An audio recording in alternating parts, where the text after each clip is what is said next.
Assalamualaikum warahmatullahi wabarakatuh. Perkenalkan, kami dari kelompok 7 akan mempresentasikan tentang mengenal lebih dekat hubungan imun dari pengendalian COVID-19 dari sitokin dan respon sistem imun bawaan terhadap virus SARS-CoV-2. Selanjutnya, terkait dengan paper yang berjudul Immune Cohort of COVID-19 Control, di sini saya lagi membahas terkait menghadapinya, di mana tingkat antibodi penetralisir yang lebih tinggi terdapat pada gejala COVID-19 yang berat. Antibodi mengikat dan menetralisir aktivitas infeksi mikroba dan interaksi toksin-toksin mikroba dengan sel-sel inang. Antibodi dapat menempel pada permukaan molekul mikroba sehingga dapat mencegah mikroba menempel dan masuk ke sel inang. Mikroba yang dapat memasuki sel inang berkembang biak di dalam sel yang terinfeksi lalu keluar dan menginfeksi sel-sel lain yang berdekatan. Antibodi dapat menetralkan mikroba selama perpindahan mereka dari sel ke sel sehingga dapat membatasi penyebaran infeksi. Selanjutnya, COVID-19 juga telah dikaitkan dengan respons seluler dan humoral, serta menunjukkan adanya sel CD4+ memori yang sudah ada sebelumnya reticulam.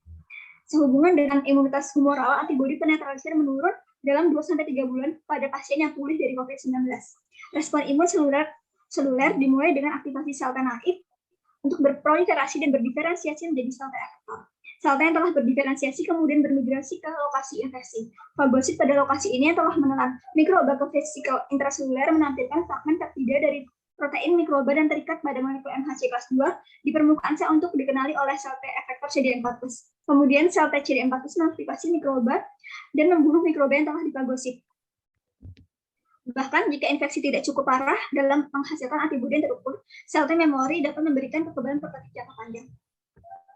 Untuk pembahasan yang kedua yaitu ada Cytokine Storm Syndrome in Coronavirus Disease 2019.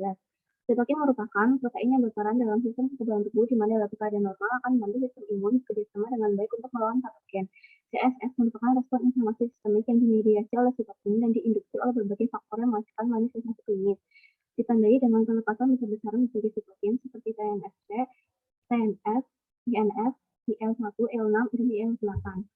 Mekanisme badai sitokin pada COVID-19 dijelaskan dalam pengaturan terapi sel besar yang dapat mengenali sel target dan menginduksi lisi sel target menyebabkan pelepasan berturut-turut sitokin yang memicu reaksi pada dengan aktivasi sel imun bawaan termasuk makrofag, sel dendrit, dan sel endotel yang akan menyebabkan badai sitokin.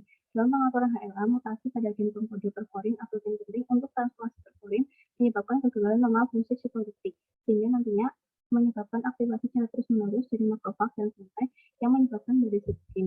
SARS-CoV-2 dikeluarkan melalui tetesan udara mencapai paru-paru berikatan dengan reseptor AC2 di sel apical alveolus yang mengakibatkan penurunan regulasi ekspresi AC2 dan peningkatan kadar angiotensin yang menyebabkan peningkatan permeabilitas kapiler paru dan stigma paru.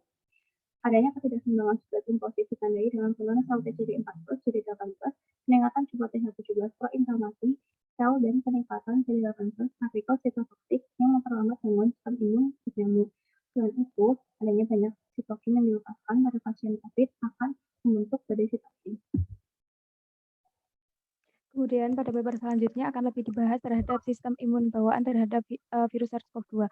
Virus SARS-CoV-2 ini berikatan dengan reseptor angiotensin converting enzim 2 untuk masuk ke dalam tubuh. Pengenalan virus SARS-CoV-2 oleh PPRS karena adanya pola molekul terkait patogen. Kemudian interaksi keduanya akan menghasilkan aktivasi faktor transkripsi di antaranya NF-κB dan IRF3. Melalui pelepasan IRF3 akan menginduksi interferon tipe 1 pada sel yang terinfeksi, kemudian akan dilepaskan dan berikatan dengan sel yang tidak terinfeksi, sehingga meningkatkan pertahanan antivirus yang dimilikinya. Namun pada virus SARS-CoV-2 ini, induksi interferonnya dihambat sehingga respon interferon 1 akan tertunda. Hal ini akan dimanfaatkan oleh beta coronavirus sebagai strategi yang efektif untuk bereplikasi secara diam-diam di sel inang.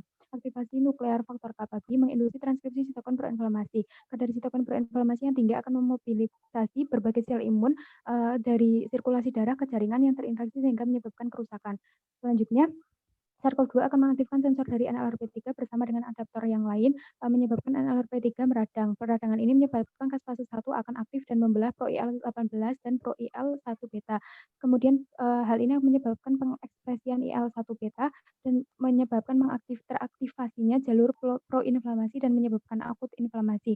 Sedangkan IL-18 akan disekresikan dan berinteraksi dengan IL-2 yang dihasilkan oleh sel mieloid sehingga menghasilkan interferon gamma yang berfungsi untuk membunuh makrofag yang telah memfagositosis virus. Next. Sekian presentasi dari kelompok kami. Terima kasih. Wassalamualaikum warahmatullahi wabarakatuh.